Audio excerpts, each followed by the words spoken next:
ॐ सहनाववतु सहनौ भुनक्तु सह वीर्यं करवावहै तेजस्विनावधीतमस्तु मा विद्विषावहै। ॐ शांति शांति शांति। मीमांसा दर्शन की 367वीं कक्षा, मीमांसा दर्शन के 9वें अध्याय का तृतीय पाठ। इसमें हमने चौथे अधिकरण तक पीछे देख लिया था। पिछले पाठ में से कुछ पूछना है तो पूछ सकते। तो आचार्य जी पृष्ठ संख्या 2515 में 2515 जी, तो यहाँ पर जो हरित गुण के बारे में चर्चा आई है, इसमें कह रहे हैं कि जो हरित गुण है वो स्तरण द्रव्य के गुण की विवक्षा से यहाँ पर हरित शब्द पढ़ा हुआ है, या फिर हरित गुण संबंध को केवल बताने के लिए पढ़ा है। तो यहाँ पर यह दिखाया कि अगर स्तरण द्रव्य के गुण को बताने के लिए कहा है तो पहले स्तरण के साथ में जुड़ेगा, और यदि केवल हरित गुण का संबंध बताने के लिए किया है तो कर्म के साथ, समुदाय के साथ में। हाँ, वो संबंध समुदाय से जोड़ना है, द्रव्य से नहीं। हाँ जी। तो अब यहाँ पर पहले ऐसे आया था अरुणा न्याय में कि जितने भी गुण होते हैं वो सारे क्रिया से ही जुड़ते हैं, जितने भी कारक होते हैं। तो यहाँ पर जो दूसरा पक्ष दिखाया कि दर्भ से जुड़ेगा, तो वो तो जुड़ नहीं सकता उस तरीके से, क्रिया से ही जुड़ेगा। तो दो पक्ष कैसे बनेंगे इसमें, ये स्पष्ट नहीं। सोचने की बात है, बस ये तो दृष्टि की बात है कि ऐसा हो सकता है। इसको ये कोई सिद्धांत पक्ष तो नहीं हुआ ना इनका। फिर भी दो पक्ष उठाए हैं तो बनने तो चाहिए। बना सकता है ना पूर्व पक्षी। चर्चा इसीलिए चलाई है, उसी बात की। अरुणा न्याय की तो पुष्टि ही हो रही है, उसका विरोध थोड़ा जा रहा है। यहाँ पर विरोध थोड़ा गया है। विरोध इस रूप में तो हो सकता है कि क्योंकि जब क्रिया से ही जुड़ रहा है तो स्तरण द्रव्य के गुण को बताने के लिए ही है, ऐसा ही पक्ष आ रहा है। तो केवल द्रव्य संबंध को, अर्थात दर्भ से ही केवल उसके संबंध को कैसे बताएगा? एक पक्ष है उसमें कि भाई हमेशा ऐसा नहीं होगा। वहां तो उसको क्रिया से जोड़ा गया था कि इन गुणों वाली गाय होगी, उसी को करना है। ठीक है, वहां उन गुणों की अनिवार्यता उस कर्म के लिए की गई थी। ठीक है, हम कहें कि भाई इस व्यक्ति को, हम कहें कि इनको गरम गरम रोटी खिलानी है। अब इसमें वो उस व्यक्ति के लिए गरम मत जुड़ रहा है, यद्यपि रोटी से जुड़ रहा है लेकिन उस व्यक्ति से भी जुड़ रहा है। ये कर्म से जुड़ गया, अब ठंडी नहीं चलेगी वहां पर। ठीक है, एक है कि उस व्यक्ति से नहीं जोड़ रहे हैं, बस केवल उसको द्रव्य, कभी इनको रोटियां रखी, बोले इनको गरम रोटी दे दो, इनको एक ठंडी रोटी दे दो। अब केवल उस रोटी को बताने के लिए है कि कौन सी वाली दें, उसका उस व्यक्ति से लेना दे। ऐसा नहीं है कि भाई नहीं इनका ऐसा है तो इनको तो गर्म ही दो, और इनका ऐसा है इसलिए इनको ठंडी दो। उसके साथ में नहीं जुड़ा हुआ है, बस केवल वो कह रहे हैं कि इनको ये दे दो, इनको ये दे दो। अब ये जो विशेषण है, गुण है, ये द्रव्य से जुड़ा हुआ है,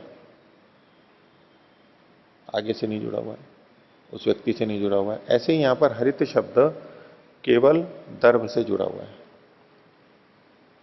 क्रिया से नहीं जुड़ रहा है। वहां पर अरुणा न्याय में तो इन गुणों वाली विशेष रूप से कहा गया है कि दूसरी गाय नहीं चलेगी, यही गाय चलेगी। यहां ऐसा नहीं है, उस तरह से नहीं है। अगर सीधा वो विशेषण वहां जाकर के जुड़ जाएगा क्रिया से, अनिवार्य द्रव्य से तो जुड़ रहा है, लेकिन वो आगे जाकर के क्रिया के साथ अनिवार्यता नहीं पैदा कर रहा है, ऐसा मान के कथन है। ठीक है, लेकिन चाहे कैसा भी हो, लेकिन यहाँ पर पहले ऐसा आया था कि मतलब जो भी कारक होते हैं वो क्रिया से ही जुड़ेंगे पहले। ठीक है, तो जब क्रिया से ही जुड़ेंगे तो इसका अर्थ हो जाएगा कि दर्भ से स्तरण करना चाहिए और हरित से स्तरण करना चाहिए। तो ऐसा यहां नहीं ले रहे हैं, वो इतना अनिवार्य उस तरह से नहीं, ये तो विशेषण के रूप में है ना। ठीक है, सब कारक द्रव्य से जुड़ रहे हैं, ऐसे क्रिया से जुड़ रहे हैं। अलग अलग कारक अलग अलग कारक जो है वो सब क्रिया से जुड़ रहे हैं, कर्ता कर्म करण आदि कारक हैं, वो अलग बात हो गई। अब इन कारकों के जो विशेषण हैं, यद्यपि एक दृष्टि से आप उनको कारक कह सकते हैं, ये विशेषण शब्द भी कारक ही हैं, लेकिन ये विशेषण विशेष्य के से जुड़ते हुए वहां पर जाएंगे। इस तरह से जब हम देखेंगे तो हरित ही अपने आप में कोई अलग से चीज नहीं है, वो द्रव्यनिष्ठ होते हुए ही है। अब यहां पर दोनों बातें आ सकती हैं। पहले तो जो था कि जितने भी कारक हैं वो कारकवाची शब्द नहीं, जो मुख्य कारक हैं शब्द विशेष्य जो है वो सब क्रिया से जुड़ते हैं, यहां तक तो बात हो गई इसमें कोई। अब उनके विशेषणवाची जो शब्द हैं जिनको हम पद की दृष्टि से देखें तो हम उनको कारक कह सकते हैं, शब्द रूप है इसलिए हम उसको विभक्तियों के कारण कारक कह देते हैं। लेकिन ये अलग तरह के कारक शब्द हो गए, ये विशेष्य से जुड़ते हुए हुए।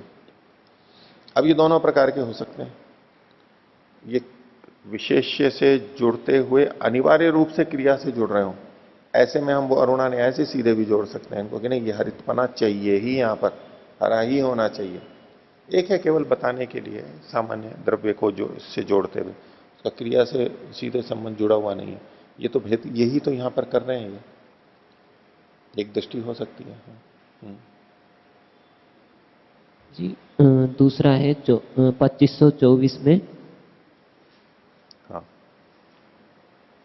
ये ऊपर से 5वीं पंक्ति में जो एक वाक्य आया था, बहुवचनम एकवचनम च निवर्तितुम अर्हतः, तो इसमें आपने क्या बताया था वो ध्यान नहीं आ रहा है कल। नहीं, इसमें मैं ये कह रहा था कि इन दोनों, इस वचन को जू का तो भी रख सकते हैं कि बहुवचनम एक वचनम च निवर्तितुम अर्हतः, तो अर्हता द्विवचन है और बहुवचन और एक वचन। तो मैं ये कह रहा था यहां पर कि एक वचन में तो ऊह कर लिया है, यहां पर जो हटाने वाली बात थी वो तो बहुवचनांत की थी, तो उस दृष्टि से यहां पर बहुवचनम निवर्तितुम अर्हति, बहुवचन तो हट ही सकता है क्योंकि यहां पर उस अर्थ की संगतता ही नहीं है, और एक वचन वाला था उसकी ऊह कर ली। तो ये जो प्रसंग चल रहा था वो ऐसा था ना, ये जो दूसरा पक्ष था, तो दूसरे पक्ष में क्या था, उत बहुवचनांतो निवर्तते एक वचनांत उहितव्य, जो हमने शुरू में पक्ष देखे थे उसमें, तो इसमें क्या था, बहुवचनांत का निवर्तन कहा गया है, एक वचनांत की ऊह करनी चाहिए। ये उसी की व्याख्या है यहां पर 11वें सूत्र में, ठीक है, उसके भाष्य में। तो अब जब यहां पर निवर्तन जो निवर्तितुम अर्हति, इसको केवल बहुवचन के साथ में जोड़ दें हम, एक वचन की ऊह कर ली, ऐसे करके हम कर लेंगे तो यहां एक वचन को कोष्टक में कर लेना चाहिए, ये एक मैंने बात रखी थी। लेकिन अगर यूं का यूं भी पढ़ लें तो भी, तो बहुवचन तो वाला मंत्र तो चला ही गया, जो एक वचनांत था उसमें हम द्विवचनांत ले आए तो एक तरह से एक वचन वो भी चला गया। अब उसको भी ऊह करने को भी निवर्तन के रूप में हम अगर कह दें तो ये पंक्ति भी चल सकती है। मैं केवल बता रहा था कि ज्यादा संगत क्या है यहां पर, बहुवचनम निवर्तितुम अर्हति इति, ये यहां पर ज्यादा संगत है। नहीं तो ठीक है, ये भी चलेगा, ये अनावश्यक लग रहा है इसलिए मैंने थोड़ा कह दिया था, और कुछ नहीं। तो वक्ता के अभिप्राय के अनुसार वो अगर है 13वें में जी हाँ, दूसरी पंक्ति में जो सिद्धांतिक है, इन्होंने बहुवचनम एक वचनम दोनों को निवर्तित करवा दिया। दूसरी पंक्ति, अच्छा अच्छा ठीक है। नहीं, ये आप ये जो 11वें सूत्र का भाष्य कह रहे हो ना? नहीं 13वीं। 13वें का, जी हाँ 13वें का दूसरी पंक्ति, यथार्थम द्विवचनम उहितव्यम बहुवचनम एक वचनम च निवर्ते याताम, यहाँ मतलब दोनों को ये ऐसे देखो। ये तो वचन का केवल कह दिया, हाँ ठीक है, ये हट जाए, ये तो सिद्धांत का पक्ष है ना। जी जी, तो यहाँ पर भी इसी तरह से यदि रहने दे तो मैं कर सकते हैं ना, वो पक्ष मैंने कहा ही, लेकिन चूंकि ये दूसरा वाला पक्ष है वो अलग ढंग से पीछे कहा गया है, उसके अनुरूप बनाने के लिए मैं कह रहा था, नहीं तो चल सकता है। तो द्विवचन की ऊह करनी चाहिए, बहुवचन और एक वचन यहां से हट जाएंगे।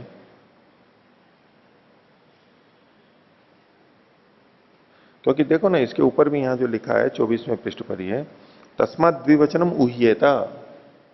अब ये द्विवचन की बात तो समाप्त हो गई पूरी, जो कहना था विवेचना करके, और बहुवचन तो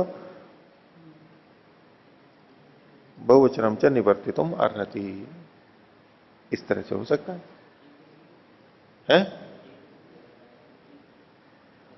बहुवचनम निवर्तितुम अर्हति, इस दृष्टि से उसकी तो ऊह कर लिया और ठीक है। केवल वचन वचन की दृष्टि से है तब तो बहुवचन एक वचन दोनों हटेंगे। और बहुवचन से बहुवचनांत जो शब्द है, वाक्य है, वो हट रहा है तो केवल उसके लिए आ जाएगा। दोनों चला सकते हो, ठीक है। जो लिखा है उसको जो का तो रख सकते हैं, कोई आपत्ति नहीं। तो आगे देखिए, पृष्ठ संख्या 2527, अधिकरण संख्या 5। पीछे जो ये आया था इसी के बारे में चर्चा चल रही है। उसका दूसरा विषय, बहुवचनांत पाश मंत्रस्य विकल्पेन प्रकरणे एवं निवेशाधिकरणम। तो पाश विमोचन के दो मंत्र थे वहां, एक वचन वाला, एक वचनांत, एक बहुवचनांत। बहुवचनांत के लिए कि बहुवचनांत पाश मंत्र से उसका विकल्प से प्रकरणे एवं निवेश, प्रकरण में ही निवेश होगा, उत्कर्ष नहीं होगा इसका, और ये विकल्प से होगा। तो पीछे जो बात आई थी समुच्चय वाली, तो वो समुच्चय का मतलब वहां पर विकल्प अर्थ है। अस्ति पशु अग्निशोमीय यो दीक्षितो यदग्निशोमियम पशुम आलभते इति तत्र पाशैकत्वाभिधायी पाश बहुत्वाभिधायी च मंत्रो समामनातौ। पीछे आ ही चुका है, एक पशु को कहने वाला और नहीं, एक पाश को कहने वाला और दो पाश को कहने वाले मंत्र वहां कहे गए हैं। अब उसमें संशय कर रहे हैं, तयोः किम एकत्वाभिधायी प्रकरणे निविशते। पहला विकल्प कर रहे हैं कि एक पाश को जो कहने वाला, एकत्व को कहने वाला, एक को कहने वाला है संख्या को, वो तो प्रकरण में रहेगा क्योंकि वहां एक ही है। और बहुत्वाभिधायी प्रकरणात उत्कृष्यते, और जो बहुत को कहने वाला है वो इस प्रकरण से उत्कर्ष को प्राप्त होगा। ये एक पक्ष हुआ।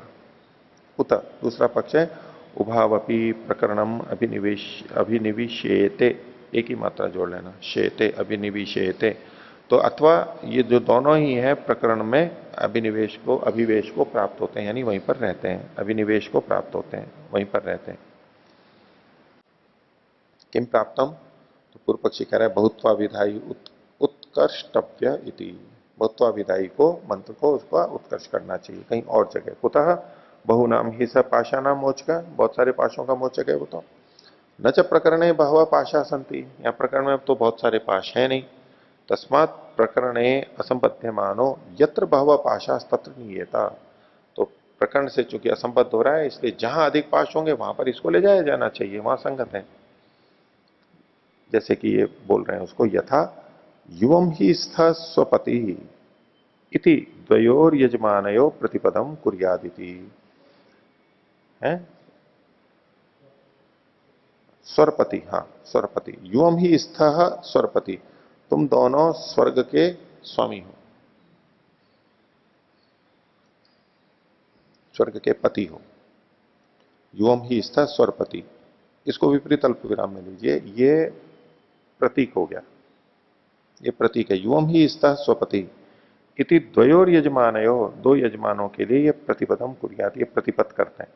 प्रतिपद मतलब शस्त्र या शास्त्र स्तोत्र में, शास्त्र या स्तोत्र में पहली जो बोली जाती है उसको प्रतिपद कहते हैं। ये प्रतिपद करें दो हो तो। एते अस्रिग्रमिंदव इति, एते अस्रिग्रमिंदव ये मंत्र का प्रतीक है। ये बहुभ्यो यजमानेभ्य प्रतिपदम कुर्यात, ये बहुत सारे यजमान हो तो उसमें प्रारंभ में करें। एते अस्रिग्रमिंदव, एते ये जो बहुवचन है ये, इति प्रतिपद विधानम उत्कृष्यते, ये जो प्रतिपद विधान है इसका उत्कर्ष किया जाता है, वहां नहीं बोला जाता है। जहां ये दो या बहुत यजमान होते हैं वहां पर ले जाया जाता है। तो बोले ऐसे ही यहां पर भी करना चाहिए, यथाच। और जैसे पौष्ण सावित्र, इसमें आ की मात्रा जोड़ लीजिए स पे, पौष्ण सावित्र सारस्वत द्यावा पृथिव्याद्यनुमंत्रणानि उत्कृष्यन्ते। यहां पर पृथ्वी जो लिखा हुआ है, वी की जगह वो हलंत लीजिए, पृथिव्याद्यनु, पृथ्वी आदि अनुमंत्राणि उत्कृष्यन्ते, पृथ्वी आदि अनुमंत्रण उत्कृष्यन्ते। तो ये जो कुछ है भिन्न भिन्न देवता यहां पर लिखे हैं, तो ये देवता वहां पर है ही नहीं दर्शपूर्ण मास में। तो इसलिए इनका उत्कर्ष किया जाता है। ये अनुमंत्रण है। अनुमंत्राणी उत्कृष्यन्ते एवं पाश बहुत्वा विधाई अपी थी, इसलिए पाश अनेक पाशों को कहने वाला जो ये मंत्र है इसका भी उत्कर्ष किया जाता है। अनुमंत्रण, अनुमंत्रण के कई तरह से अर्थ किए जाते हैं। तो क्रिया के बाद में, क्रिया पहले और नहीं, मंत्र के बाद में जहां क्रिया की जाती है,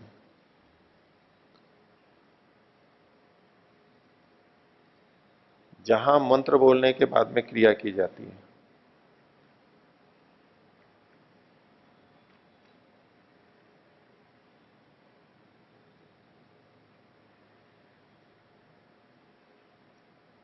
एक तो अनुमंत्रण है और एक बस मंत्र बोलना है, तो वो तो मंत्र बोलने के बाद में क्रिया की जाती है। लेकिन इसमें क्या होता है, उच्चारण समकालम एवं क्रिया भवती, उच्चारण के साथ साथ ही क्रिया होती है। जिस समय उच्चारण चल रहा होता है उसी समय क्रिया हो रही होती है, ये अनुमंत्रण। और भी चार चीजें हैं, देखो इसमें इन्होंने लिखा है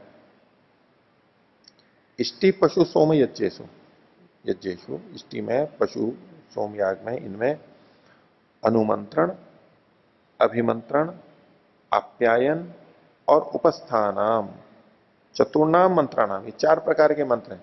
अभिमंत्रण, अनुमंत्रण, अभिमंत्रण, आप्यायन और उपस्थान, ये चार प्रकार के मंत्र हैं। इन सभी के लिए एक बात है, चतुर्णाम मंत्राणाम उच्चारण समकालम एवं क्रिया, इनके उच्चारण के साथ साथ क्रिया होती है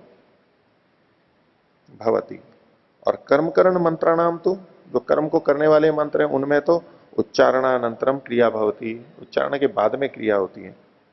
इति यो अयम पाठ समकाल पाठनांतर काल भावी क्रिया रूपयो रूपो भेद स उभयेषाम भेद विवेक इत्युच्यते। इन मंत्रों में जो भेद है उसमें क्रिया की दृष्टि से ये भेद होता है। अनुमंत्रण के लिए कई तरह से इन्होंने लिखा है।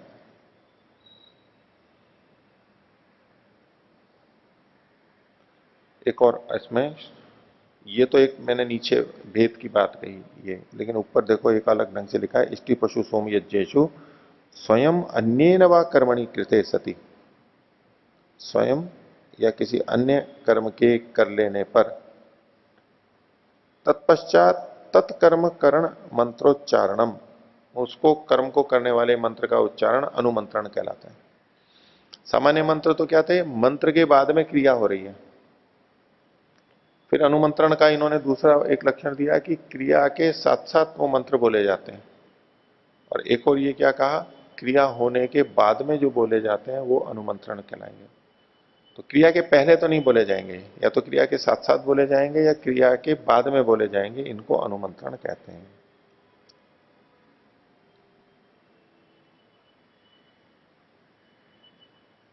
दूसरा एक अर्थ इन्होंने किया, मंत्र वाच्यार्थ स्मृति पूर्वकम अन्य मनस्कम उच्चारणम, इसको अनुमंत्रण कहते हैं। क्या, अन्य मनस्कम उच्चारणम, मंत्र को अन्य मनस्क होते हुए उच्चारित करना, ध्यान देकर के मंत्र को नहीं बोलना। क्यों कि मंत्र के वाच्यार्थ की स्मृति पूर्वक, मंत्र जिस चीज को कहना चाह रहा है वो मन में आ रहा है, अर्थ आ रहा है, तो मंत्र को लापरवाही से बोलना, ये अनुमंत्रण कहलाएगा। एक तो हम मंत्र का अर्थ भी जान रहे हैं और मंत्र को अच्छी तरह से बोल भी रहे हैं, उच्चारण और वो सब ध्यान से कर रहे हैं, लेकिन एक दूसरा है कि अर्थ प्रमुख हो गया, अब मंत्र का बोलना ना बोलना नहीं, वो गौण हो गया। जैसे कि जब पुराने हो जाते हैं संध्या करते करते तो अर्थ मुख्य हो जाता है, मंत्र का बोलना गौण हो जाता है। प्रारंभ में होते हैं तो मंत्र का बोलना मुख्य रहता है, अर्थ गौण रहता है। और धीरे धीरे जब पुराने हो जाते हैं तो मंत्र के प्रति लापरवाह हो जाते हैं, अर्थ अर्थ तक रह जाते हैं। होता है ना। तो ये मन अन्य मनस्क होते हुए मंत्र का उच्चारण करना, क्योंकि मन मंत्र के अर्थ में लगा हुआ है। अब कोई शब्द छूट भी गया, छूट गया तो छूट गया, उच्चारण कोई गलत हो गया तो हो गया, कोई बात नहीं, अर्थ तो आ रहा है, ऐसा करके। तो इसमें जब अन्य मनस्क होकर के बोलता है, इसको भी अनुमंत्रण शब्द से कहा इन्होंने।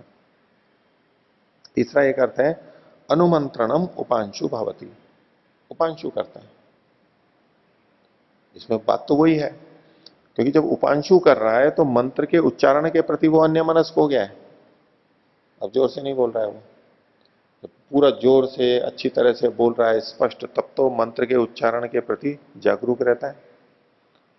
और अन्यमनस्क हो गया, बस ठीक है, मंत्र जैसे भी है थोड़ा सा बोल दिया, अर्थ मुख्य हो गया वहां पर। जो उपांशु होता है इसको भी अनुमंत्रण कहते हैं।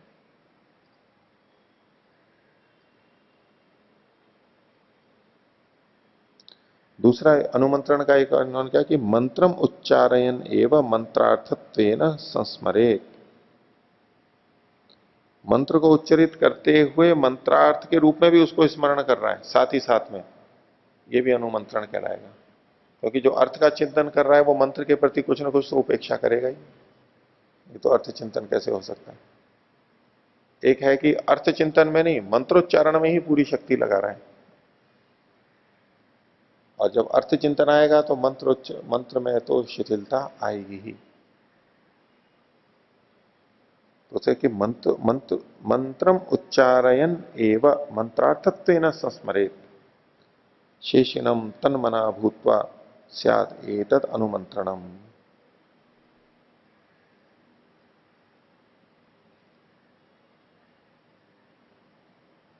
तन्मना भूत्वा स्याद इत्येतद अनुमंत्रणम, शेषिणम तन्मत्वा, तन्मना भूत्वा, शेषी के प्रति, शेष और शेषी ऐसे कुछ कह रहे होंगे ये, शेषिणम तन्मना भूत्वा, शेषिणम का कैसे तात्पर्य लेंगे। तो ये अनुमंत्रण है, ये कुछ अनुमंत्रण है। यहां तो क्रिया के बाद में या क्रिया के साथ वाले होने चाहिए। उस वाक्य को, हाँ, ये अनुमंत्रण का चौथा अर्थ था। इसमें क्या, पहले शुरू से बोल रहा हूं, मंत्रम उच्चारयन एव मंत्रार्थत्वेन संस्मरेत पूर्ण विराम शेषिणम तन्मना भूत्वा स्याद एतद अनुमंत्रणम, शेषिणम तन्मना भूत्वा स्याद। अभी शेषिणम का मतलब नहीं स्पष्ट है इसमें।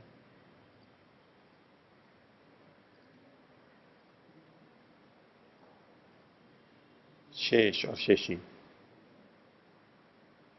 तो यूं कर सकते हैं, या तो कि शेष और शेषी, शेष का मतलब तो हो गया गौण, और शेषी का मतलब हो गया गौण वाला मुख्य। शेष तो गौण होता है ना, गुण रूप में होता है। तो मंत्र तो हुआ शेष, और शेषी कौन हुआ, मंत्रार्थ। मंत्र अर्थ के लिए है, इसलिए मंत्र तो शेष हो गया और अर्थ उसका प्रधान हो गया। ऐसा हो सकता है। शेषिनम तन्मना भूत्वा स्यात्, तन्मना होकर के शेषी को प्राप्त करता है। एतद अनुमंत्रण, वही बात हुई फिर, वो मंत्र का उच्चारण अर्थ सहित जब करता है तो उसको, ठीक है, ऐसा हो ले सकते हैं, बाकी इतना स्पष्ट नहीं है।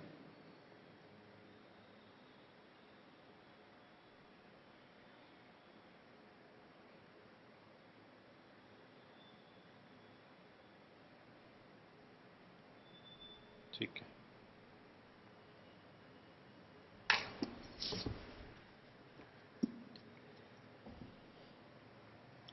इसमें कहते हैं कि ये जो कर्म है, जैसे इनमें अनुमंत्रण का उत्कर्ष किया जाता है, एवं पाश बहुत्वा विधायी अपीति, पाश बहुत्व को कहने वाला ये मंत्र है, इसका भी उत्कर्ष कर देना चाहिए। एवं प्राप्ते ब्रूमा, सिद्धांति कह रहे हैं। विप्रतिपत्तो विकल्प हस्यात समत्वात, विप्रतिपत्ति होने से, विपरीत होने से यहां पर विकल्प होना चाहिए। समत्वात, प्रयोजन एक ही है वहां पर। अल्प विराम, गुणेत्वन्याय्य कल्पना, गुण में तो अन्याय्य कल्पना उचित है, होती है। एक देशत्वात, एक देश होने से, एक भाग होने से, पूरा ना होने से।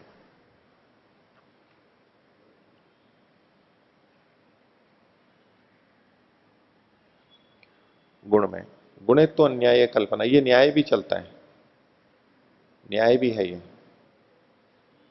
यानी गुणों में तो अन्याय कल्पना, उसका एक अर्थ है कि गुणों में जो कल्पना है वो तो अन्याय्य है, वो नहीं, ये अर्थ नहीं है। गुणों में अन्याय कल्पना हो सकती है, की जा सकती है, प्रधान में नहीं। प्रधान में अन्याय कल्पना नहीं हो सकती, यानी लक्षणा नहीं कर सकते, कुछ अविवक्षा नहीं कर सकते। जहां प्रधान होता है, विधि होती है, वहां अविवक्षा नहीं होगी, वहां तो विवक्षित ही होगा। गुणे तो अन्याय कल्पना थी। क्यों ऐसा है, उसके लिए ये इन्होंने लौकिक न्याय शास्त्री जो है भुवनेश वाली, इसमें इन्होंने इस बात को लिखा है कि यथा लक्षणा तो वाक्य भेदस्य जघन्यत्वात्, लक्षणा की अपेक्षा वाक्य भेद के जघन्य होने से, हीन होने से, वाक्य भेद जो हो रहा है, वाक्य में दोष आ रहा है, तो उसके वो अधिक दोषकारी है। क्यों है कि लक्षणा ही पद दोषो, वाक्य भेदस्तु वाक्य भेद वाक्य दोष। लक्षणा जो है ये तो पद का दोष होता है, और वाक्य भेद है ये वाक्य का दोष आएगा। तो एक तो पद में दोष हो और एक पूरे वाक्य में दोष हो, तो किसको किसको बलवान मानेंगे? यंत्र है, घड़ी है, उसका एक पुर्जा अगर खराब हुआ है, पद, एक तो केवल पुर्जा खराब हुआ है, एक है कि पूरी घड़ी खराब हो गई है, तो किसमें ज्यादा दोष है? पूरी खराब होने में। पद का दोष है तो चलो थोड़ा तो है, वो टुकड़ा हटा के एक पुर्जा दूसरा लगा देते हैं।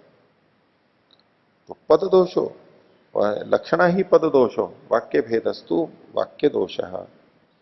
पद वाक्य दोषयोर मध्य पदे एवं दोष कल्पनाया उचितत्वा, पद और वाक्य दोनों में दोष आ रहा हो तो पद में दोष की कल्पना के उचित होने से, अपेक्षा से। गुणे तु अन्याय्य कल्पना इति, तो गुण में जो अन्याय्य कल्पना है ये उचिता, उचित होती है। न्यायाद इत्युक्तम न्याय प्रकाशे, मीमांसा न्याय प्रकाश में ये कहा गया है।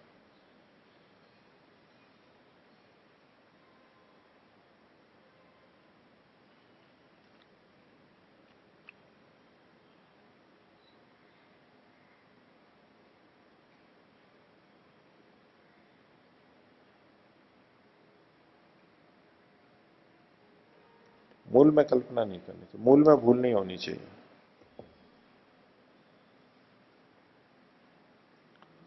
तो आगे देखिए, विप्रतिपत्तौ एतस्याम, एतस्याम विप्रतिपत्तौ, इसकी विप्रतिपत्ति होने पर, पूर्व पक्षी पूछता है का विप्रतिपत्ति, विप्रतिपत्ति क्या है यहाँ?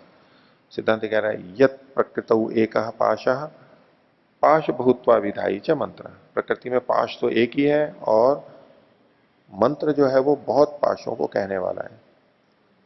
पूर्व पक्षी कहता है एतस्याम विप्रतिपत्तौ की मंत्र उत्कृष्यते न इति, तो इस विप्रतिपत्ति में मंत्र का उत्कर्ष होगा या नहीं होगा?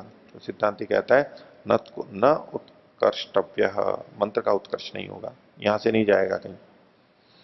तो पूर्व पक्षी याद दिलाता है ननु प्रकृतौ अन्यो मंत्र, भाई प्रकृति में दूसरा भी तो एक मंत्र है। अगर केवल बहुवचनांत ही होता तब तो आप सोचते कि भाई हमारे को प्रयोग करना, एक वचनांत भी तो है, उससे आपका काम हो जाएगा। सिद्धांत कह रहा है उच्यते तेन सह विकल्पो भविष्यति, उसके साथ में यहां पर विकल्प होगा उसका।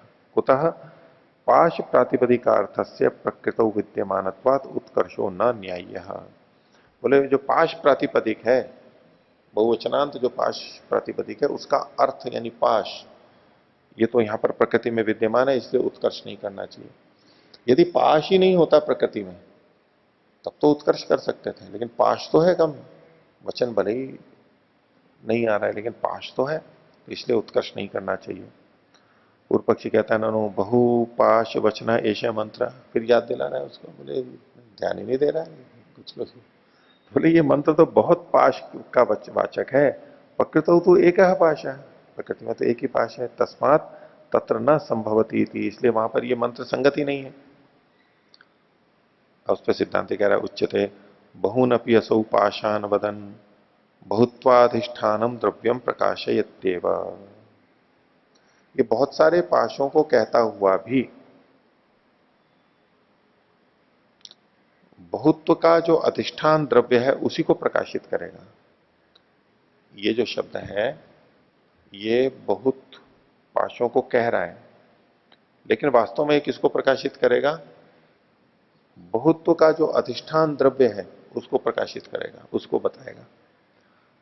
यदि न प्रकाशयेत न पाश विशिष्टम बहुत्वम गम्यता, अगर ये उसको प्रकाशित ना करे, उस द्रव्य को प्रकाशित ना करे, तो पाश विशिष्ट बहुत्व यहां पर नहीं जाना जा सकता। प्रकाशयति चेत, और अगर वो द्रव्य को प्रकाशित कर रहा है तो तावता न प्रयोजनम, बस उतने से ही हमारा प्रयोजन है, द्रव्य प्रकाशित हो जाए, संख्या की कोई बात ही नहीं है। तस्य ही उन्मोचनम क्रियते, उसका पाश का मोचन किया जा रहा है। न बहुत्वस्य, बहुत्व का मोचन थोड़ा ना किया जा रहा है, पाश का मोचन किया जा रहा है। पाश कृतेर, पाशाकृतेरवा, मतलब न तो बहुत्व का मोचन किया जा रहा है, न पाश की आकृति का मोचन किया जा रहा है, पाश से मुक्त किया जा रहा है बस। तस्मात तस्य प्रकाशनम कर्तव्यम, इसलिए उस द्रव्य का यानी पाश का प्रकाशन करना चाहिए। तत्प्रातिपदिक न करिष्यते नोत्कृष्यते, तो प्रातिपदिक के द्वारा उसका प्रकाश किया जा रहा है, उसका उत्कर्ष नहीं होगा। तो इस पर पूर्व पक्षी फिर कह रहा है अथोच्यते अस्ति एव ही एक वचनांतम प्रातिपदिकम, बोले वो जो एक वचनांत था वो भी तो, वहां भी तो पाश प्रातिपदिक है, तो वो भी कह देगा आपको, इसको प्रातिपदिक को भी आप क्यों ला रहे हो, बहुवचन के लिए तो चलो कह दिया, आप ये पाश प्रातिपदिक की क्या जरूरत है, एक वाले में ही हो जाएगा। नहीं, कई बार पूर्व पक्षी बड़ा समझदार होता है ना, ज्यादा समझदार होता है कई बार पूर्व पक्षी, बिल्कुल सही बात कह रहा होता है। अस्ति एव ही एक वचनांतम प्रातिपदिकम तत्तस्य प्रकाशनम करिष्यति, वो उसका प्रकाशन कर देगा। इस पर सिद्धांति कह रहा है अत्रोच्यते न ही इदम तस्मादन्यत, बोले न ही इदम, इदम का मतलब है ये जो बहुवचनांत है ये तस्मात मतलब उस एक वचनांत से भिन्न नहीं है, बोले ये भी वैसा ही है। पूर्व पक्षी ने कहा कि वो एक को कह रहा है और प्रातिपदिक भी उसको कह रहा है पाश को, तो इसलिए ये तो यहाँ है ही, कहा ही गया है। तो बोले कि ये जो जिसको आप हटा रहे हो वो भी तो वैसा ही है जैसा ये है, तो जब जबरदस्ती कर रहे हैं, तो वो तो भी आगे चर्चा करते हैं, देखो क्या बोलते हैं, लेकिन बोले ये भी वैसा ही है। तो जब एक वचनांत को आप यहाँ रख रहे हो तो बहुवचनांत को भी रख लो, जब वैसा ही है तो, वैसा है तो क्यों इसको हटा रहे हो। आलू को भालो,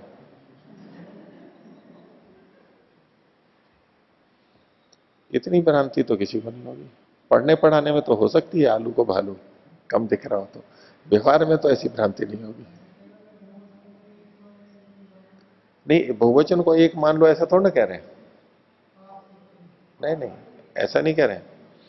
वो कह रहे हैं कि बहुवचनांत जो पाश है तो बहुवचन को तो हटा दो, बोले प्रातिपदिक मुख्य है यहां पर, प्रातिपदिक को ले लेंगे। तो पूर्व पक्षी ने कहा भाई प्रातिपदिक तो एक वचनांत से भी आ गया, प्रातिपदिक को कहने के लिए आपको बहुवचनांत वाले पाश को लाने की क्या जरूरत है। हाँ, यही वही तो कह रहा हूं कि पूर्व पक्षी कई बार बहुत अच्छी बात कहता है और बिल्कुल सही बात कहता है, सिद्धांति को पता नहीं लगता कि ये क्या कह गया और उसका समाधान नहीं कर पाता है।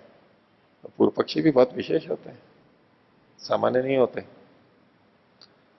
तो सिद्धांति कहता है न ही इदम तस्माद अन्यत, इदम मतलब ये बहुवचनांत जो है ये इससे एक वचनांत से अन्य नहीं है। कैसे, यदि एक वचनांतम प्रातिपदिकम नोत्कृष्यते प्रकरणादित्युच्यते, भाई एक वचनांत प्रातिपदिक को आप यहां से क्यों नहीं हटा रहे हो, तो बोले प्रकरण के कारण से। तो बोले सिद्ध स्तर ही अनुत्कर्ष तदेवेदम इति, तो फिर ये अनुत्कर्ष हो जाएगा। अनुत्कर्ष सिद्ध होगा कैसे, कि तत्एव इदमिति, इदम का मतलब है ये बहुवचनांत जो है, तदेव इदमिति, तदेव का मतलब तथैव है यहां पर, तदेव वो वही है, वैसा ही है, तदेव इदमिति ये भी ऐसा ही है, इसका भी उत्कर्ष नहीं होना चाहिए। सो पूर्व पक्षी कहते हैं ननु बहुवचन से बहुपाशक प्रयोगे अर्थवत्ता,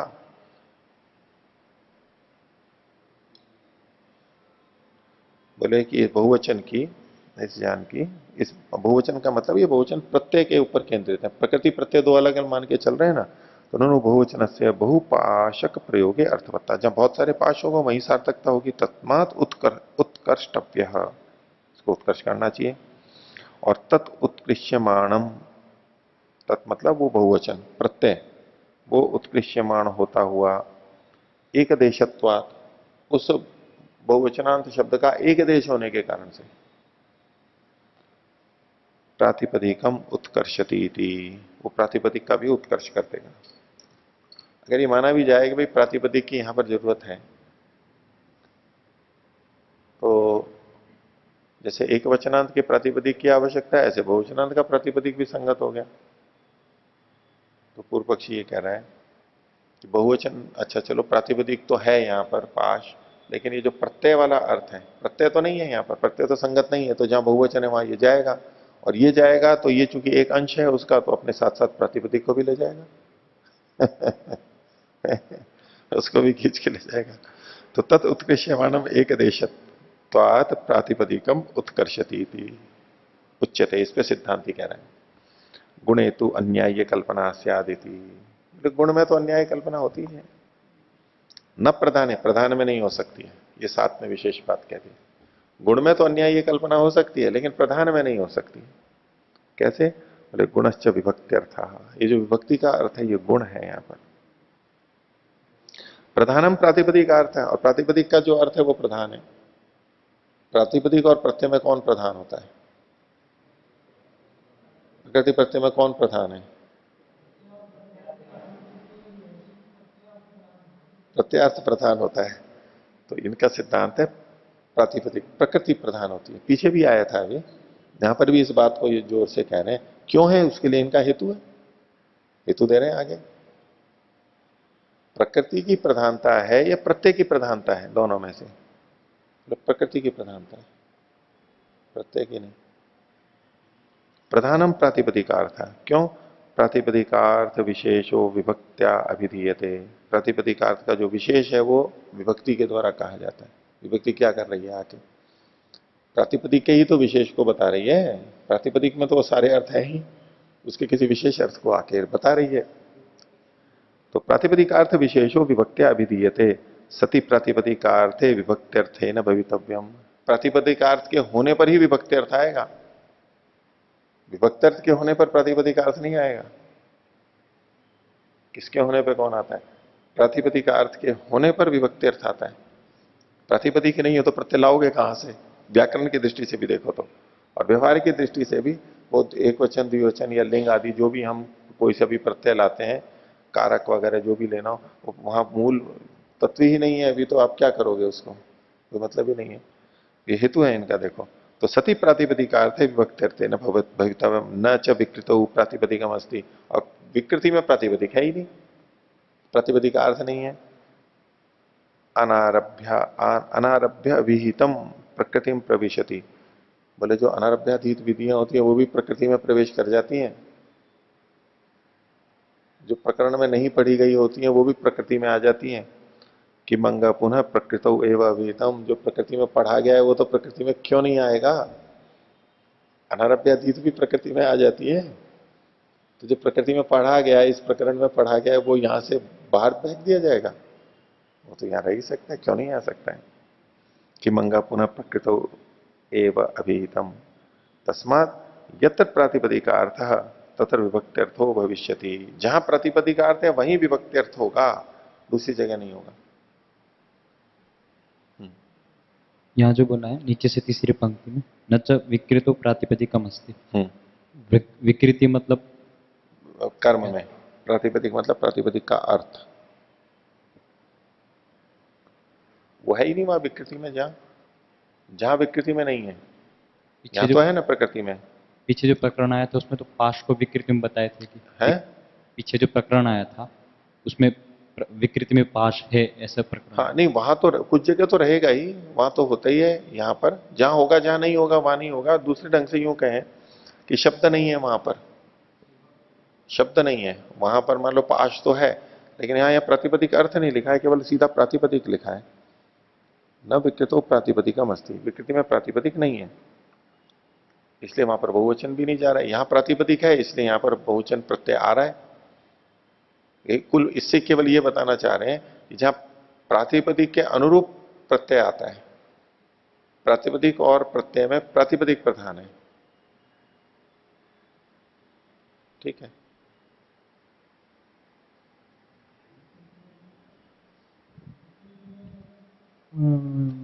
प्रातिपदिक नहीं है उत्कर्ष शब्द रचना की दृष्टि से वहां पर विकृति याग में जो वर्णन किया गया है उन्हें, यहां तो प्रकृति से जाता है ना वहां पर, पास्ट शब्द ये नहीं है वहां पर। हाँ, इससे यही लेंगे, वहां पर वो शब्द नहीं पढ़ा गया है। देखिए, तो तस्मात यत्र प्रातिपदिका अर्थ तत्र विभक्ति तो भविष्यति। अब इसमें पूर्व पक्षी कह रहा है ननु विकृतो अपनी चोदकेन प्राप्तम प्रातिपदिकम, बोले विकृति में भी तो अतिदेश से प्राप्त हो रहा है, प्रकृतिवत विकृति कर्तव्य, तो प्राप्त तो वहां पर भी हो रहा है, साक्षात नहीं है तो क्या हुआ। और प्रातिपदिक का अर्थ चोद्यते, और प्रातिपदिक का जो अर्थ है यानी पाश, वो वहां पर उच्यते, वो वहां पर कहा ही जा रहा है। तो सिद्धांत कह रहे हैं बाढ़ विप्रकृष्टस्तु चोदका, अतिदेश वचन से जो प्राप्त हो रहा है वो विप्रकृष्ट है, दूर से प्राप्त हो रहा है। बहुवचन समर्थकम प्रातिपदिकम चोदको नोत्क्रक्षति न उत्क्रक्षति।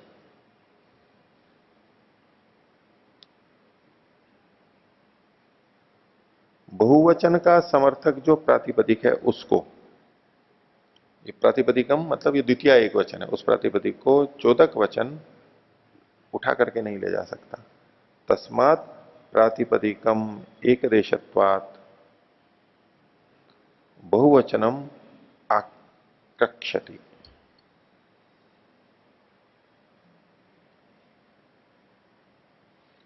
तस्मात् प्रातिपदिकम एक देशत्वात् बहुवचनम आक्रक्षति। पूर्व पक्षी नहीं, सिद्धांति बोल रहा है ये।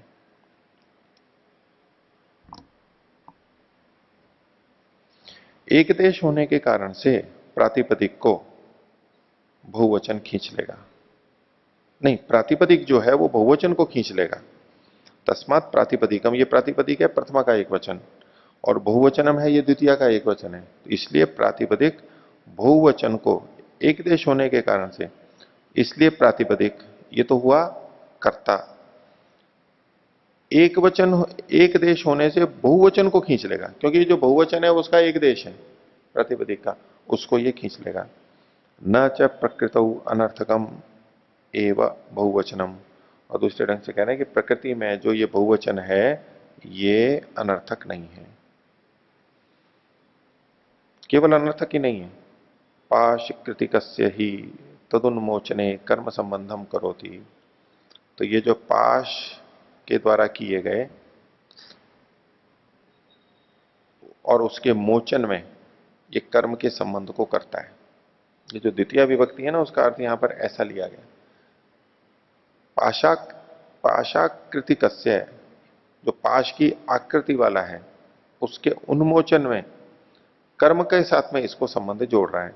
तस्मात् गुणे बहुवचने अन्याय कल्पना, इसलिए गुण में यानी बहुवचन में कल्पना अन्याय है, वो उचित है।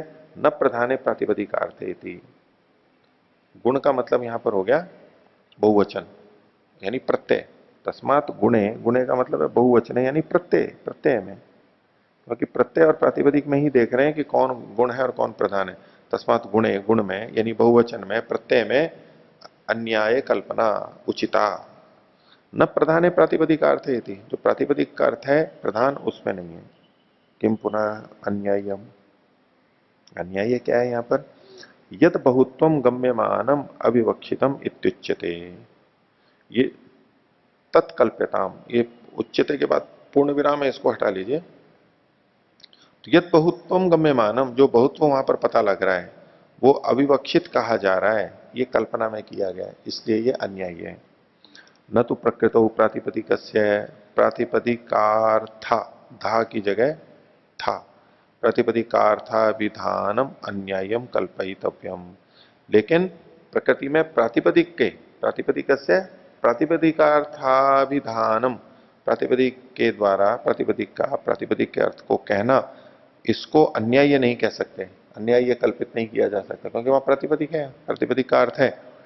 अस्य ही गुण से अवाच्यम एवं व्यकृतम बहुत्वम, तो यहां पर अस्य ही गुणस्य, गुणस्य मतलब प्रत्यय, अवाच्यम एवं वैकृतम बहुत्वम, ये जो वैकृत बहुत्व है ये अवाच्य है।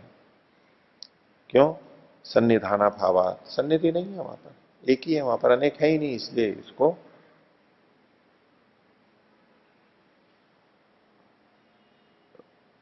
अवाच्य का। तस्मात् प्रकृतौ बहुवचनांतस्यापि निवेशयति, इसलिए प्रकृति में तो बहुवचनांत का भी निवेश हो जाएगा। पुष्टि में और कह रहा है सिद्धांति प्रकरण विशेषाच, प्रकरण विशेषात चैतत अध्यवसीयते, प्रकरण विशेष से भी ये पता लगता है कि प्रातिपदिकम बहुवचनम आकर्षति, न प्रातिपदिकम बहुवचने न उत्कृष्यते इति। यहां पर कह रहा है प्रातिपदिकम, प्रातिपदिक मतलब ये प्रथमा विभक्ति एक वचन है, गुणी के लिए कह रहे हैं। बहुवचनम, बहुवचन को, ये द्वितीय एक वचन है, यानी गुण को, गुणम आकर्षति। प्रातिपदिक गुण को यानी प्रत्यय को आकृष्ट करता है। न प्रातिपदिकम बहुवचने न उत्कृष्यते, ये जो प्रातिपदिक है बहुवचन के द्वारा आकर्षित नहीं किया जाता है। प्रकृति है इसलिए प्रत्यय लाया जाता है, प्रकृति है इसलिए प्रत्यय का आकर्षण होता है, न कि प्रत्यय है इसलिए प्रकृति को लेकर के आए। ठीक है ना, इसमें तो कोई बात नहीं है। कभी ऐसा होता है कि प्रत्यय आ गया है तो अब प्रकृति को लेकर के आओ, ऐसा होता है? उसने कहा कि गाड़ी में बैठे हुए थे तो बोले है, पहले सुना रखा है।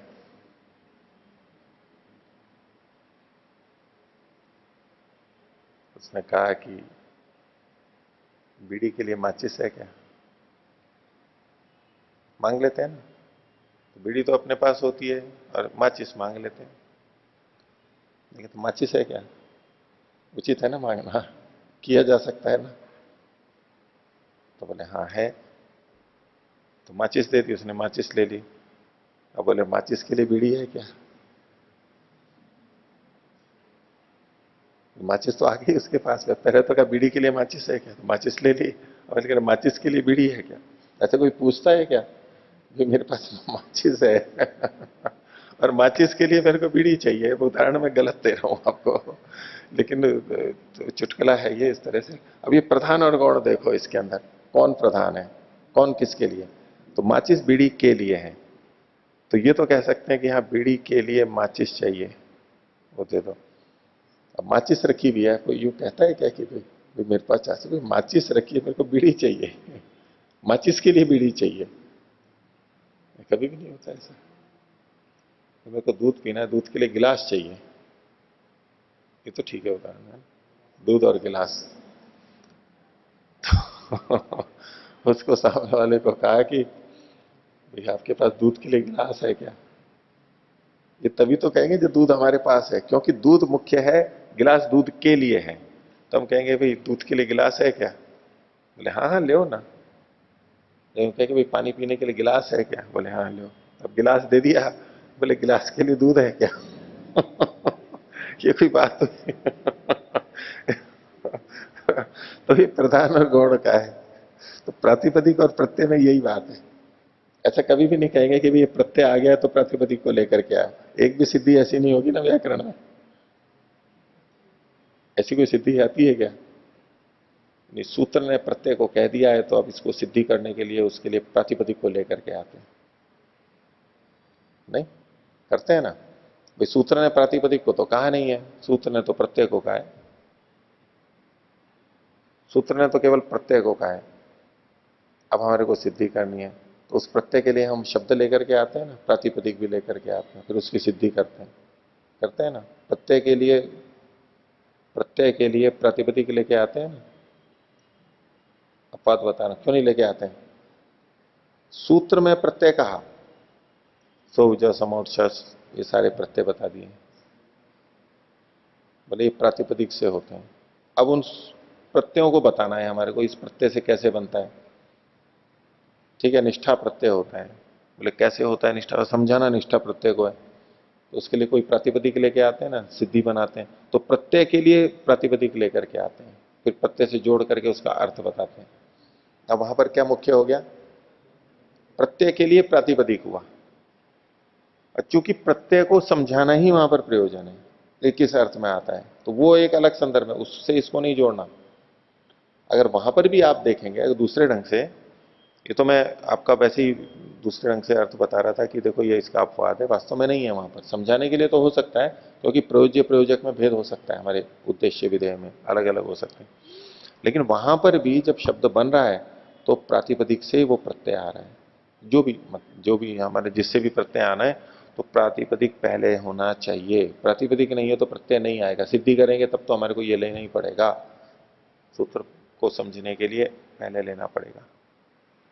अब किसी को यही समझाना हो कि भाई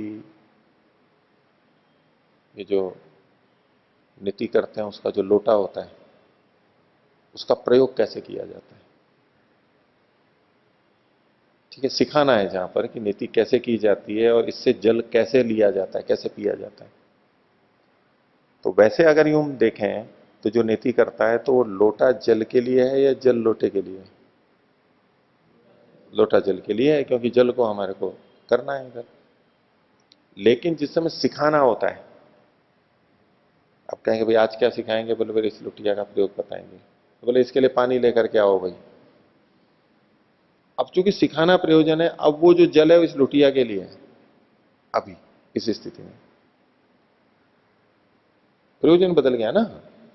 ऐसे ही जो व्याकरण पढ़ते समय सूत्र का अर्थ बताना, इस प्रत्यय का कहां प्रयोग होता है, कैसे होता है, अब यहां प्रत्यय को सिखाना ही, इस अर्थ में ये प्रत्यय आता है ये बताना वहां पर प्रयोजन है, ये विधि है वहां पर। इसके लिए प्रातिपदिक को लेकर के आते हैं, भाई प्रातिपदिक को बुलाओ। लेकिन वैसे अगर हम ये देखें, पूरा अर्थ देखते हैं तो पहले प्रातिपदिक आएगा फिर ही प्रत्यय आएगा, बिना प्रातिपदिक के प्रत्यय आएगा ही नहीं। इसलिए प्रातिपदिक मुख्य है, प्रत्यय गौण है। द्योतक पक्ष या वाचक पक्ष, दोनों चलते हैं। दोनों ही दृष्टियों से देखें तो, दोनों ही दृष्टि से देखें तो उसमें प्रातिपदिक की प्रधानता होगी या नहीं है? देखो, द्योतक पक्ष, वाचक पक्ष का मतलब तो ये हुआ कि प्रत्यय अपने को अपने अर्थ को बोल रहा है, ठीक है। और द्योतक पक्ष में तो ये हुआ कि वो अर्थ पहले से प्रातिपदिक में विद्यमान था, प्रत्यय ने आकर के केवल उस अंश को उभार दिया है, द्योतित कर दिया, ये द्योतक पक्ष हुआ।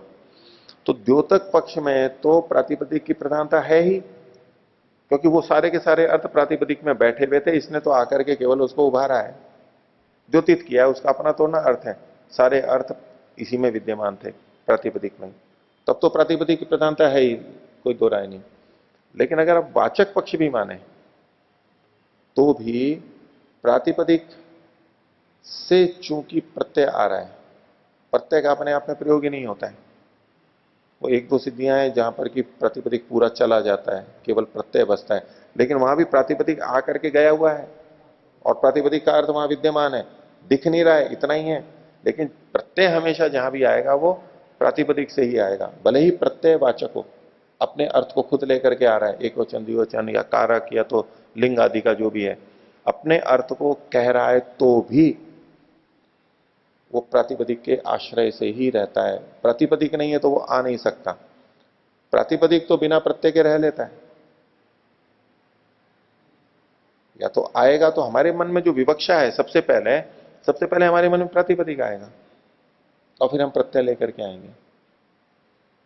व्याकरण पढ़ाते समय प्रत्यय पहले आया कि अच्छा इस प्रत्यय का प्रयोग कहां पर होगा, उसके लिए हम कोई प्रातिपदिक लेकर के आएंगे, वो एक अलग बात है।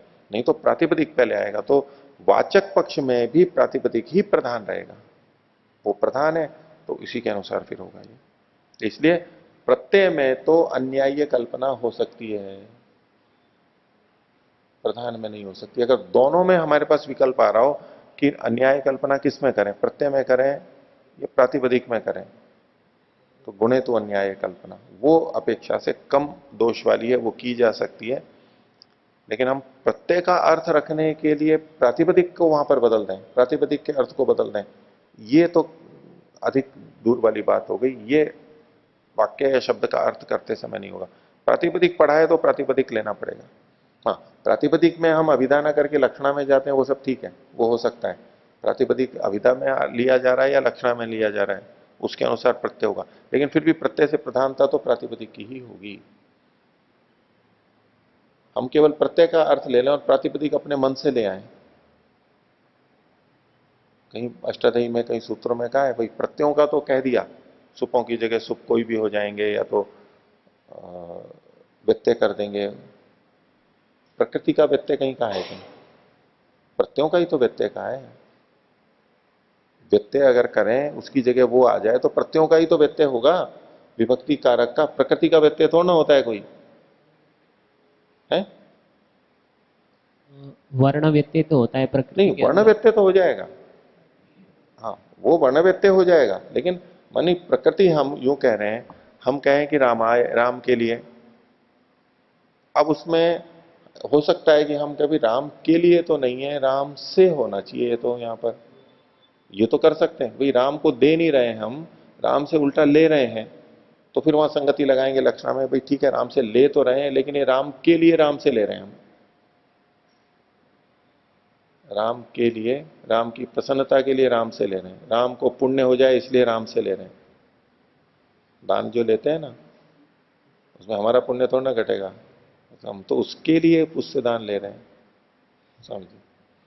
मैं ये बता रहा हूं कि अगर राम के लिए है, चतुर्थी तदर्थता है, तो भी हम उसको हटा सकते हैं, लेकिन राम के लिए ले रहे हैं तो अब शाम नहीं ला सकते आप, शाम नहीं ला सकते, प्रकृति नहीं बदल सकते आप, प्रातिपदिक नहीं बदल सकते, प्रत्यय को तो बदल सकते हैं।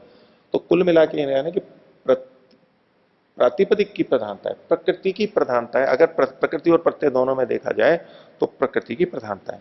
हाँ जी आचार्य वर्य, बहुत स्थान पर ऐसे प्रयोग होता है, एक धातु के स्थान पर दूसरे धातु का प्रयोग हो जाता है, प्रत्यय तो वहीं रहता है, हाँ लेकिन उस प्रत्यय को देखकर पता चलता है ये धातु यहाँ नहीं है, अन्य धातु के अर्थ में इस धातु का प्रयोग कर दिया गया। ऐसे ही प्रातिपदिकों में भी बहुत स्थान पर मिलेगा। और यदि संसार में भी आप देखेंगे तो जो मूल प्रकृति है वो अव्यक्त है, उसमें कुछ नहीं होता है, सब जो होता है ये प्रत्यय जो होता है हमको व्यक्त होते हैं, यही मुख्य होता है। मूल प्रकृति तो हमारे लिए कोई काम का ही नहीं है।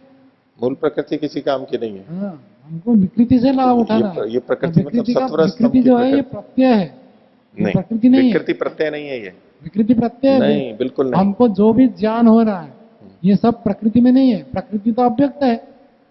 मूल प्रधानता प्रत्यय की है, प्रधानता हमको जो ज्ञान हो रहा है व्यक्त जगत के ज्ञान हो रहा है। देखो आप ये जो उपन्यास है ना, विश्व उपन्यास है, वो तो प्रकृति तो अव्यक्त है। हमारे को तो यहाँ पर प्रकृति प्रातिपदिक है, वो भी व्यक्त है और प्रत्यय भी व्यक्त है, दोनों ही व्यक्त है हमारे को तो।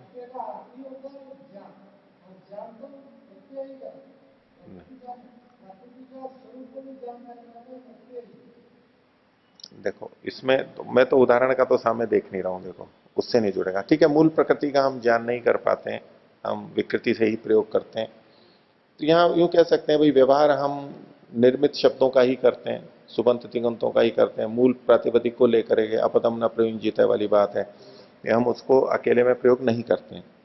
लेकिन जिस समय हम शब्द का प्रयोग कर रहे होते हैं उस समय हमारे को प्रकृति भी दिखाई देती है और प्रत्यय भी दिखाई देता है।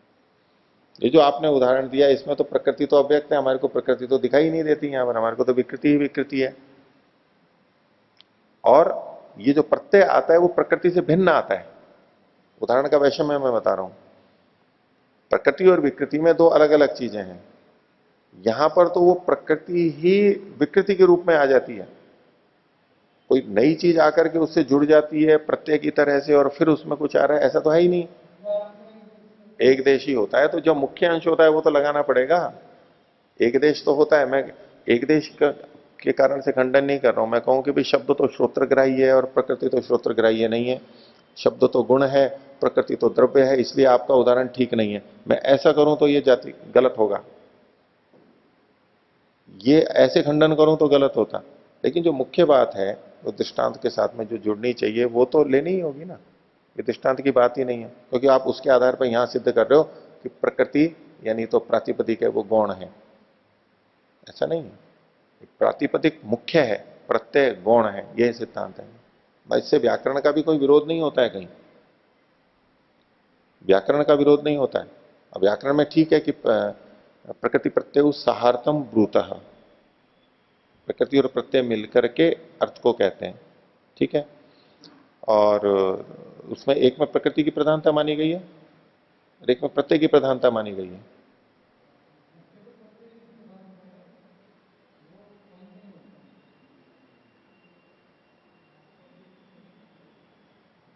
कि भाई बिना प्रत्यय के प्रयोग नहीं कर सकते, बिना प्रत्यय के अर्थ नहीं आता है इस दृष्टि से, लेकिन प्रकृति का ही अर्थ मुख्य है। इनका सिद्धांत तो देखो यही है। देखिए आगे कहां तक देख लिया था हमने, दूसरा अनुच्छेद हो गया पूरा, तीसरा और कर लेते हैं। तो पूर्व पक्षी कह रहा है ननु विकृतो अपनी चोद के, हो गया ये पूरा पूरा ही हो चुका ना ये तो, तस्मात, अच्छा ये भी हो गया। और प्रकरण विशेषाच ये भी देख रहे थे हम, यहां देख रहे थे। हाँ, ये जो 16वां सूत्र है, तो इस अधिकरण को तो पूरा कर ही देते हैं। प्रकरण विशेषाचैतत अध्यवसीयते, क्या प्रातिपदिकम बहुवचनम आकर्षति, जो प्रातिपदिक है वो बहुवचन को आकर्षित करता है। न प्रातिपदिकम बहुवचनम, प्रातिपदिक को बहुवचन आकर्षित, प्रातिपदिक बहुवचन के द्वारा आकृष्ट नहीं किया जाता है, इसलिए प्रधानता है। प्रकृतौ ही प्रातिपदिकार्थो विद्यते, प्रकृति में तो प्रातिपदिकार्थ है पाश। अग्निशोमीय पशु, अग्निशोमीय पशु में बहुवचनार्थो विकृति, और जो बहुवचन का अर्थ है यानी बहुवचन वो विकृतियों में है। तो तस्माद अभी बहुवचनांत से प्रकृतो निवेश, बहुवचनांत है उसका प्रकृति में निवेश होगा। प्रत्यय के अनुसार प्रकृति मानी जाएगी, प्रकृति के अनुसार प्रत्यय यहां पर आ सकता है, संगत हो या नहीं हो। सेवक के अनुसार, गौण के अनुसार मालिक मानी जाएगा। वो सेवक कहे कि जी मेरे को घर पे काम है और मैं आपके सिर की मालिश घर पे ही करूंगा, मेरे घर पे है, यहां तो मैं कर नहीं सकता, मेरे को वहां पर रहना है, तो आप वहां पर चलो और मैं आपकी वहां मालिश कर दूंगा, ये नहीं होगा। प्रत्यय के अनुसार प्रकृति नहीं जाएगी, प्रकृति के अनुसार प्रत्यय आएगा। और हो सकता है कि मालिक कहे कि नहीं मेरे को अभी मालिश नहीं करानी है, तो नहीं है तो नहीं है, वो बैठा रहेगा, कोई बात नहीं है। प्रत्यय गौण है, व्यर्थ जा रहा है तो जा रहा है, मालिक व्यर्थ नहीं होगा। आगे देखिए, उत्कर्षोवा द्वियज्यवद इति यदुक्तम तत्परिहर्तव्यम, बोले द्वियज्ञ के समान उत्कर्ष कर देना चाहिए, ये जो कहा था उसका खंडन कर रहे हैं। सिद्धांति का सूत्र है 17वां, अर्थाभावात तो नैवम स्यात् अल्प विराम गुण मात्रम इतरत, बोले अर्थ का अभाव होने से ये नहीं होगा, वहां नहीं जाएगा। गुण मात्रम इतरत, ये जो पाश है, इतरत मतलब जो पाश है या पाशत्व कहिए, पाश कहिए, वो गुण मात्र है। भाष्य देखिए, युक्तम यत प्रतिपत विधानम उत्कृष्यते, बोले जहां प्रतिपत विधान किया गया है वहां तो उत्कर्ष हो जाएगा प्रातिपदिक के कारण से। नास्ति प्रकृतौ यजमान दित्वम यजमान बहुत्वम वा, क्योंकि वहां पर जहां इतने उदाहरण वो दिए थे कि जो यजमान है, 2 यजमान है, 3 यजमान है, तो वहां पर उत्कर्ष हो जाएगा। बोले यजमान तो सामान्य कथन हो गया, जो विशेष है, विशिष्ट यजमान है, और वो प्रकृति में वहां है ही नहीं, तो इसलिए जहां पर वो यजमान होते हैं वहां पर चला जाएगा। क्योंकि पूर्व पक्षी ये कह सकता है कि जैसे यहां पर एक पाश है तो भी आप बहुवचन वाला काम में ले रहे हो, तो यजमान जहां पर नहीं, यजमान नहीं, हाँ यजमान, तो यहां विशेष यजमान के लिए कथन के लिए है कि नास्ति प्रकृतो यजमान द्वित्वम, यजमान में प्रकृति में यजमान द्वित्व है ही नहीं, यजमान बहुत्वम वा, अथवा ना यजमान का बहुत्व है, यजमान विशेष लेने पड़ेंगे यहां पर। तत्र न भवेत विषय एतयो प्रतिपदो हो, तो वहां पर इन प्रतिपदों का वहां पर विषय नहीं बनेगा, प्रतिपद करने वाले जो 2 मंत्र हैं उनका नहीं बनेगा। जो यहां पर पीछे कहा था ना, युवम ही स्थ स्वपति इति द्वयोर यजमानयो प्रतिपदम कुर्यादिति और एते अस्य क्रमिंदव, ये जो था,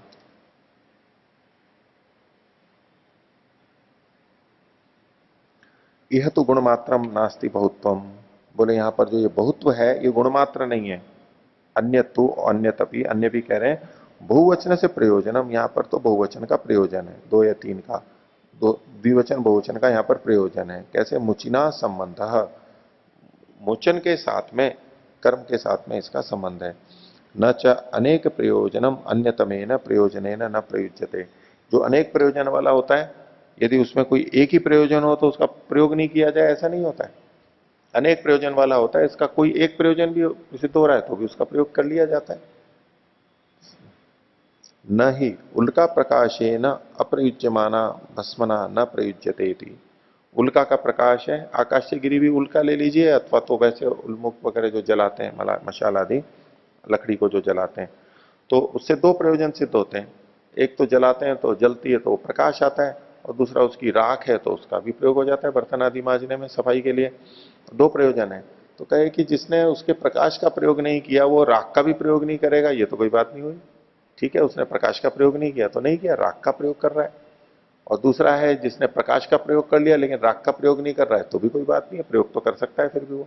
तो जिसके जितने गुण या प्रयोजन है वो सारे के सारे करे तभी उसको काम में ले, ये तो कोई नियम नहीं है, एक भाग को भी कर सकते हैं।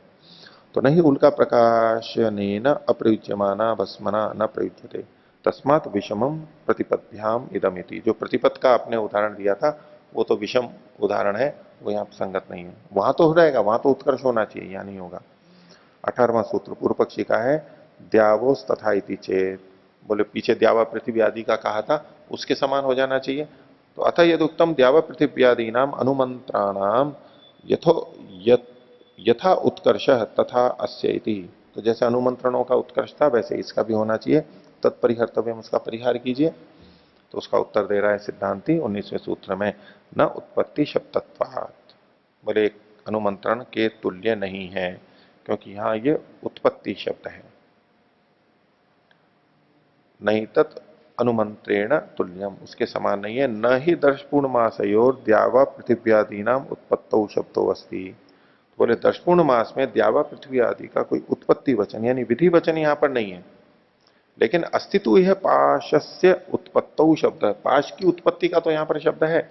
तस्मात् विषमम अनुमंत्रणेन इति। अनुमंत्रण वाले जो थे वो तो इसलिए चले गए थे क्योंकि दर्शपूर्ण मास में ये द्यावा पृथ्वी आदि का कोई विधि शब्द है ही नहीं, वहां पर कोई है ही नहीं। लेकिन पाश के लिए तो है, तो पाश के लिए है तो प्रकृति प्रातिपदिक के अनुसार वहां पर रह जाएगा।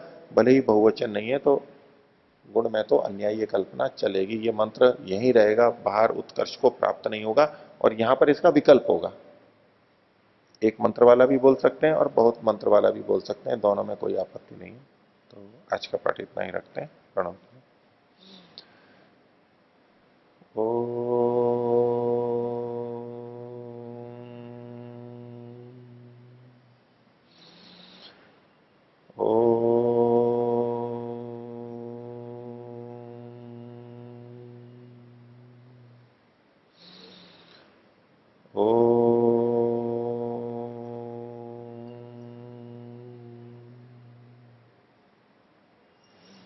सभी को सादर अभिवादन। ओम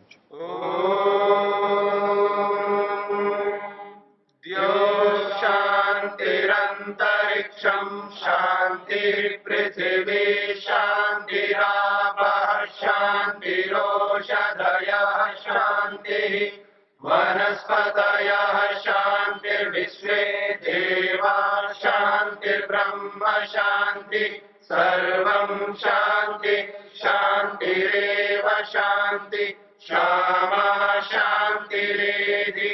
ओम शांति शांति।